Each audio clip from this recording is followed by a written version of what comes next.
L'IA ne prendra jamais ces 8 emplois. Il existe 8 types d'emplois que l'IA ne pourra jamais prendre et remplacer complètement. Comme l'IA est de plus en plus présente et surtout de plus en plus sophistiquée, il est donc complètement logique de penser que les machines finiront par gérer prochainement tous les aspects de notre vie et notamment du travail humain. Mais même au milieu de cette révolution numérique, il existe des emplois qui exigent toujours une sensibilité et une expertise humaine qui ne peut pas être remplacée. Évidemment, pour cette vidéo, nous ne prendrons pas en compte le potentiel existence d'une super-intelligence, car personne ne sait si elle arrivera et si elle arrive à quoi elle ressemblera. Plongeons dans le vif du sujet. Quelles qualités humaines fondamentales garantissent que certains emplois resteront toujours hors de portée de l'intelligence artificielle? 1. Professionnels de l'agriculture. Le monde de l'agriculture regorge d'une contradiction intrigante. Alors que la technologie progresse sans arrêt, c'est dans les champs rustiques de l'agriculture que les touches humaines prédominent toujours. Au cours des 5 prochaines années, nous nous préparons à une augmentation impressionnante de 30% des offres d'emploi pour ceux qui ont un talent pour l'agriculture. Il ne s'agit pas seulement de l'agriculture traditionnelle de votre grand-père, il s'agit d'adopter des méthodes traditionnelles avec des méthodes de pointe. Le rôle d'un agriculteur aujourd'hui implique non seulement la plantation et la récolte, mais aussi la gestion de pratiques durables, la compréhension des écosystèmes complexes et la navigation dans les subtilités des chaînes d'approvisionnement alimentaire. Alors que l'IA peut aider dans l'analyse prédictive des rendements agricoles ou la surveillance des conditions climatiques, les décisions fines prises par les experts agricoles de leur côté seront toujours prises par des humains, car on a besoin de gens qui comprennent les environnements locaux et qui sont en capacité d'innover en réponse à des défis par exemple psychologiques qui ne peuvent pas facilement être reproduits par des machines.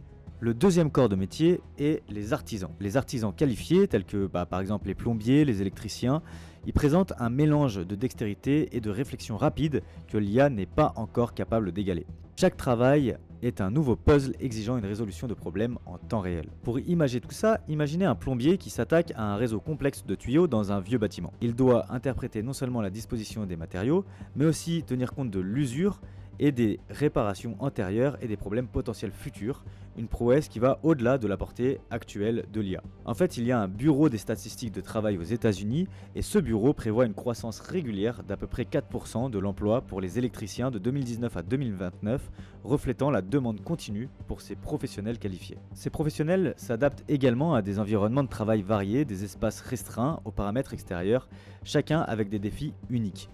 En plus, leur travail implique souvent une touche personnelle, rassurant les propriétaires avec leur expertise. Le troisième secteur, c'est les psychologues et les conseillers. L'IA a certainement marqué sa présence dans ce domaine, en prenant par exemple le rôle de thérapeute pour des évaluations initiales. Mais quand il s'agit du cœur de la thérapie, elle ne peut tout simplement pas égaler l'empathie profonde que seuls les humains peuvent offrir. La capacité d'un thérapeute à percevoir les subtilités dans le langage corporel, ses émotions non dites, c'est crucial. La thérapie n'est pas simplement un jeu d'algorithmes, c'est une compréhension réelle, la construction de la confiance et cette touche humaine irremplaçable. Par exemple, Dr Jane, une psychologue qui a aidé un patient avec une anxiété sévère dans ses séances, la Dr Jane est allée au-delà des techniques thérapeutiques standards en s'ajustant aux moindres changements dans le comportement de son patient, ajustant son approche dans un mélange d'empathie et d'intuition. La capacité à s'adapter et à se connecter au niveau humain a entraîné une amélioration remarquable dans la vie des patients. Et c'est pas juste une histoire isolée. La recherche montre que 70% des clients estiment que la relation personnelle avec leur thérapeute est absolument essentielle dans leur parcours de guérison. En quatrième, nous avons les penseurs et les créatifs. La pensée créative demeure un domaine d'instinct humain. C'est particulièrement évident dans des domaines tels que l'entrepreneuriat, l'invention, la littérature et les arts du spectacle bien évidemment. L'IA c'est un outil puissant, mais il ne peut pas imiter la profondeur de l'imagination ou l'originalité des humains. Prenons par exemple la série Harry Potter de J.K. Rowling. C'est un produit de pure créativité et de narration unique qui a captivé des millions de personnes dans le monde entier, et c'est ce genre d'originalité qui manquera toujours à l'IA. En fait, une enquête d'Adobe a révélé que 77% des personnes estiment que la créativité est absolument cruciale pour la croissance économique, mais seulement une personne sur 4 estime qu'elle est à la hauteur de son potentiel créatif. Même les humains ne sont pas tous capables de créativité pure. Cet écart, il souligne la valeur unique et la demande de la créativité humaine dans divers domaines, confirmant que l'innovation et la narration authentique, celle qui résonne profondément avec le cœur des humains, ne peut pas être automatisée. En cinquième, on a les professionnels créatifs et artistiques. Les artistes, musiciens, écrivains et interprètes ont vraiment le don de mettre leur cœur dans leur création parce que les émotions sont absolument essentielles dans ce genre d'œuvre. Leur travail est riche en émotions et en expériences personnelles, et ça touche souvent notre propre corde sensible. Prenons l'exemple de Van Gogh. Ses peintures comme le fascinant Nuit étoilée sont des exemples parfaits de comment l'émotion humaine brute et la perspective alimentent la créativité. Et il est évident que c'est quelque chose qu'aucune IA ne peut imiter. Il y a aussi un côté économique évident. Par exemple, dans l'art, on injecte des centaines de milliards dans l'économie mondiale chaque année, selon une étude du National Endowment of the Arts. Cette contribution économique reflète la demande persistante et l'appréciation de la créativité humaine. 6. Les emplois nécessitant de la dextérité physique et des compétences spécialisées. Pensez aux emplois qui ont vraiment besoin d'une touche humaine comme les artisans qualifiés, les chirurgiens incroyablement précis, les professionnels dévoués des soins de santé et les athlètes avec leur talent à couper le souffle.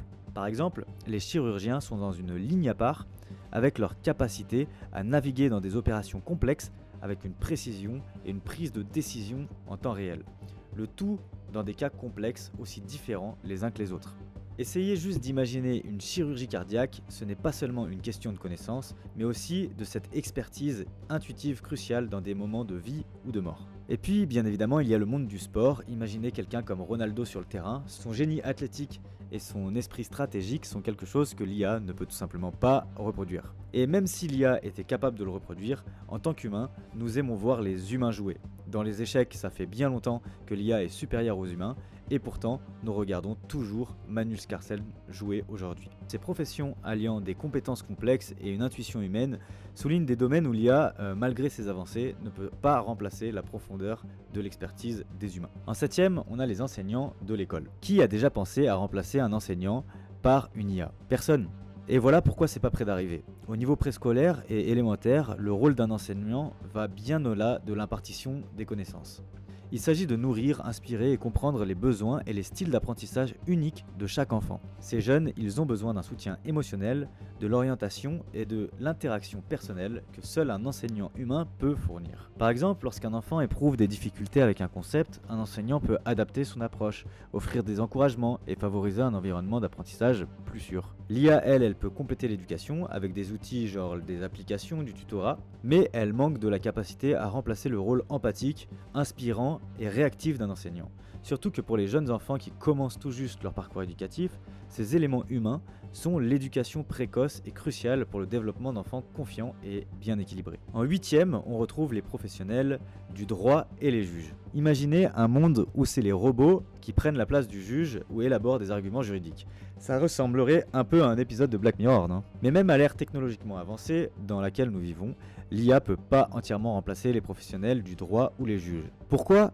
Le droit ne se résume pas simplement à des données. Il s'agit de comprendre des histoires humaines, l'éthique et les nuances subtiles de la justice. Prenons par exemple un cas complexe de droit de la famille. Il ne s'agit pas seulement de chiffres ou de précédents juridiques, il s'agit de comprendre les émotions, les relations et les impacts sociaux. L'IA, malgré sa capacité à traiter des millions de données, comme parcourir plus de documents juridiques qu'un humain en un temps record, manque quand même de l'empathie et du jugement moral essentiel dans de tels cas. En gros, bien que l'IA soit un outil fantastique en soutien à nos héros du droit, les marteaux et les plaidoyers restent fermement entre deux mains humaines. Si vous êtes arrivé jusqu'ici dans la vidéo, merci beaucoup. On espère que cette vidéo vous a plu et qu'elle vous a un peu fait relativiser. Si c'est le cas, mettez un petit pouce bleu, ça nous aiderait beaucoup plus que vous pouvez l'imaginer. Abonnez-vous également à la chaîne d'AI Explorer pour ne pas manquer nos futures sorties et tout savoir sur l'intelligence artificielle avant tout le monde. On se donne rendez-vous dans quelques jours pour une nouvelle vidéo. Restez curieux, restez informés, c'était Yann pour AI Explorer.